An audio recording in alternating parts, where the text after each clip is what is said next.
या संस्थानेमध्ये जे महादेवाच्या मंदिराचं देवस्थानाचं ट्रस्ट आहे, या ट्रस्टवरती मी प्रदेशाध्यक्ष होते तेव्हापासून सदस्य म्हणून काम केलेलं आहे. माझ्या समवेत समाजातील वेगवेगळ्या क्षेत्रातील अनेक प्रतिष्ठित नागरिक, अनेक मान्यवर या ट्रस्टवर होते आणि या ट्रस्टवर मी जेव्हा होते त्याच्यानंतर मी आयोगाचे अध्यक्ष झाले.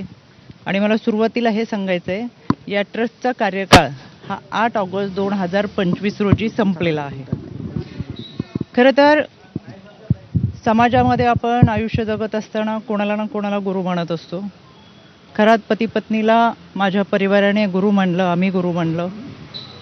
आणि काही वेळा तिथं होत असलेला कार्यक्रम, मग तो महाशिवरात्रीचा असेल, गुरुपौर्णिमेचा असेल, या कार्यक्रमाच्या निमित्तानं विद्यार्थ्यांच्या शैक्षणिक साहित्य वाटपाचा असेल, या निमित्तानं आम्ही उपस्थित राहत होतो. यामध्ये एखाद्या व्यक्तीला आपण गुरु मानले आणि त्यानिमित्तानं संपूर्ण कुटुंब आम्ही त्या कार्यक्रमात उपस्थित राहत होतो. माध्यमांमधून सातत्याने दाखवले जाणारे व्हिडिओ हे काही वर्षापूर्वीचे आहेत. गुरुपौर्णिमेच्या निमित्तानं अनेकांनी ती पाद्यपूजा केली, तशी मी माझ्या पतीने देखील ती पाद्यपूजा केली. 5-6 वर्षापूर्वी ज्यावेळेस आपण ज्या लोकांच्या संपर्कात असतो, ते 5-6 वर्षानंतर एखाद्याचं कृत्य, एखाद्याची वैयक्तिक वागणूक, त्याचं वैयक्तिक आयुष्य याच्याबाबत आपल्याला कोणतीही सुतराम कल्पना नसते. आज आपण ज्यांच्याबरोबर आहोत, जे आपल्याबरोबर आहेत, ते उद्या पुढे जाऊन कसं वागणार आहेत ही कल्पना आपल्या कोणाला नसते. त्याच्यामुळं मी ही घटना समजली त्यावेळेस मला तो धक्का बसला. मी लगेच ते ट्विट देखील केले सुरुवातीला की या देवस्थान ट्रस्टशी माझ्या कुटुंबाचा संबंध आहे, पण खरात आणि त्याच्या वैयक्तिक आयुष्याबद्दल काही माहिती असायचं कारण नव्हतं. यामध्ये पोलिसांनी खोलवर निष्पक्षपणे तपास करावा हे मी परवाच सांगितलेलं आहे. त्याच्यासाठी आज मी पोलीस महासंचालक यांची भेट घेतली. त्यांना देखील या तपासाबाबतचं पत्र दिले, जे मी तुम्हाला माध्यमातून सुद्धा दिले. त्यानंतर मी राज्याचे मुख्यमंत्री आदरणीय देवेंद्रजी फडणवीस साहेब यांची भेट घेतली, त्यांनाही ते पत्र दिले, ते मी तुम्हाला माध्यमातून दिलेले. मी आता आदरणीय सुनेत्रा वहिनी, राष्ट्रवादी काँग्रेस पक्षाच्या आमच्या राष्ट्रीय अध्यक्ष, आमच्या नेत्या यांची भेट घेतली आणि एकंदर हा सगळ्या घटनेचा तपास हा पारदर्शकपणे व्हावा, निष्पक्षपणे व्हावा यासाठीची मागणी केली. यामध्ये आपण काही लोकांवर विश्वास ठेवतो, एक आध्यात्मिक श्रद्धा आपली असते, एक आध्यात्मिक भावना असते. माझं संपूर्ण कुटुंब हे वारकरी कुटुंब आहे. त्याच्यामुळं आमची जी श्रद्धा होती ती आध्यात्मिक दृष्टिकोनातून होती आणि म्हणून आम्ही कुटुंब ह्या देवस्थानशी जोडलं होतं. पण त्याची दुसरी जी बाजू आहे ती कधी आमच्यासमोर आली नाही, काही माहीत असायचं कारण नाही. वर्षातल्या काही कार्यक्रमांना उपस्थित राहत असताना काही कालावधीसाठी आम्ही तिथं असायचो. त्याच्यामुळे जे काही घडले ते अत्यंत चुकीचे, अतिशय घाणेरडं कृत्य आहे. त्याचं कुठेही आम्ही समर्थन करणार नाही. पोलिसांनी त्याचा सखोल तपास करावा, आरोपीवर कठोर कारवाई करावी ही मागणी आम्ही महासंचालक असेल, आदरणीय वहिनी असतील, आदरणीय देवेंद्रजी फडणवीस असतील यांच्याकडे केलेली आहे. यामध्ये 2 गोष्टी मला प्रकर्षाने सांगायच्या आहेत. काल कोणी एक पत्रकार, खबरदार पुढारी यांनी त्यांच्या वर्तमानपत्रात एक बातमी दिली होती 19/3/2025 ला. ही बातमी आमच्या समुपदेशकांकडे आली. समुपदेशक त्या विभागामध्ये काम करतात, विभागीय समुपदेशक असतात. त्यांनी ही बातमी, त्यानंतर समुपदेशकाने त्यांना हे पत्र पाठवलेले 8 तारखेला. आमच्या प्रकल्प अधिकाऱ्याने हे पत्र पाठवून त्या पत्रामध्ये स्पष्ट दिलंय की आपल्या पेपरमध्ये जी बातमी आली त्याच्यामध्ये बातमीमध्ये काही मोघम स्वरूपात छापलेली आहे, तर या प्रकरणामध्ये आपल्याकडे काही माहिती असेल तर सविस्तर आयोगाला कळवावी.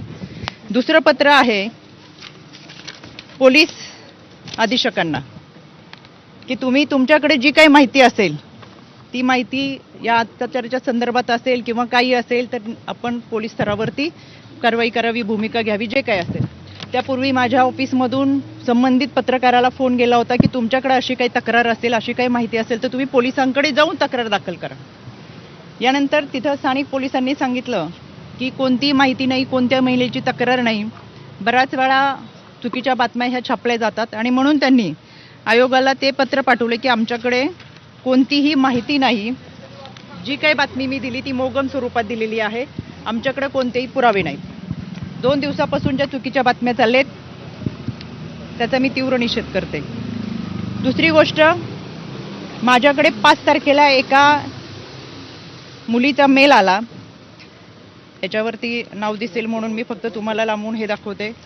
या मेलमध्ये, या संबंधित मेलमध्ये त्या मुलीने खरातच्या ऑफिसमध्ये पूर्वी काम करणाऱ्या एका माणसाच्या संदर्भात तक्रार होती. खरातचा यामध्ये कुठेही उल्लेख नव्हता. तातडीने त्याच दिवशी आमचं पत्र हे पोलिसांना गेलेलं आहे.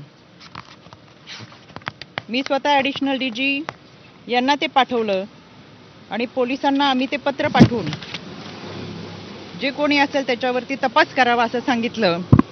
त्याची हेअरिंगसुद्धा हे पोलिसांचं पत्र. या तपासाची हेअरिंग 17 तारखेला माझ्या आयोग कार्यालयात लागली. या हेअरिंगमध्ये आम्हाला पोलिसांनी स्वतः पत्र दिलंय की याच्यामध्ये आम्ही कारवाई करतोय. कोणालाही, कुठल्याही व्यक्तीला, संस्थेला, कोणालाही पाठीशी घातलेलं नाही. पण तोपर्यंत खरातचं कुठेही नाव नव्हतं, पण त्यांच्याकडे काम करणाऱ्या माणसाचं नाव याच्यामध्ये होतं, तरी आम्ही कारवाईचे आदेश दिले होते. त्या अनुषंगाने आम्हाला तेजस्वी सातपुते त्यांचं पत्र आहे की आम्ही याच्यामध्ये कारवाई करतोय. हे पत्र आहे आम्हाला 17 तारखेला. 17 तारखेला यामध्ये जी तक्रार होती ती एका महिलेची कार्यालयामध्ये पूर्वी काम करणाऱ्या एका मुलाच्या संदर्भात होते. त्याच्यामुळे मला आवर्जून सांगायचं आहे की अशा पद्धतीने जे काही गोष्टी 2 दिवस चालू आहेत, चुकीच्या बातम्या चालू आहेत, एखादी व्यक्ती पुढे जाऊन कशी वागती, त्याचं कृत्य, वैयक्तिक आयुष्य आपल्याला कोणाला माहीत नसतं. आम्ही जोडलो होतो तर मी पहिल्याच दिवशी ट्विट करून सांगितलं, हो आम्ही संस्थानाशी जोडलेलो होतो, देवस्थान ट्रस्टमध्ये होतो. ते फोटो माझ्या आहेत. अनेक वर्षापूर्वीच्या आमच्या कुटुंबाबरोबरचे फोटो तिथं होते आणि एखाद्या गुरुची, पती पत्नीची पाद्यपूजा करत असताना गुरुपौर्णिमेच्या दिवशीचे फोटो आहेत. विशेष म्हणजे अनेक लोकांचे फोटो याच्यामध्ये आहेत, पण केवळ महिला म्हणून ज्या पद्धतीचं सॉफ्ट टार्गेट गेले 2 दिवसामध्ये करतात ते अत्यंत चुकीचं आहे. काही जणांनी पत्रकार परिषद घेऊन सातत्याने चुकीच्या बातम्या पसरवण्याचा प्रयत्न केला. कुणीतरी त्यांच्या आजच्या बातमीत दाखवलं 2 सप्टेंबरचा फोटो आहे. तर हा माझा फोटो, हा फोटो आहे 12 सप्टेंबरचा.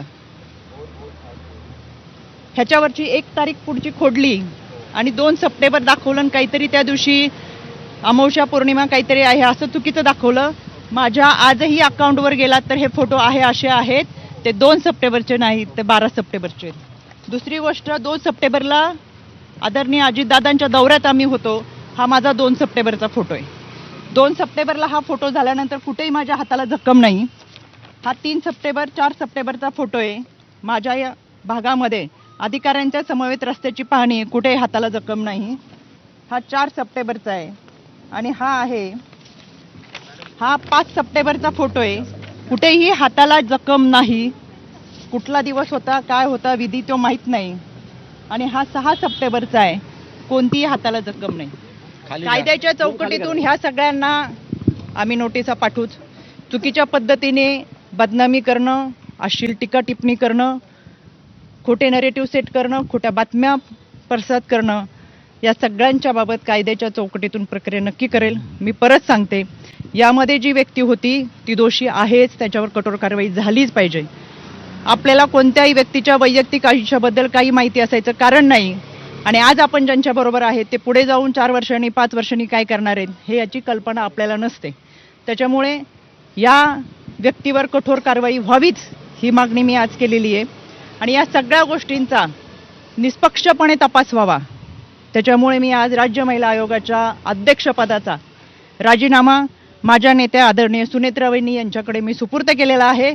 याबाबतचा जो काही निर्णय असेल तो आदरणीय वहिनी घेतील. आपल्याशी बोलण्यासाठी मी सविस्तर पुराव्यासहित पत्रकार परिषद घेईन.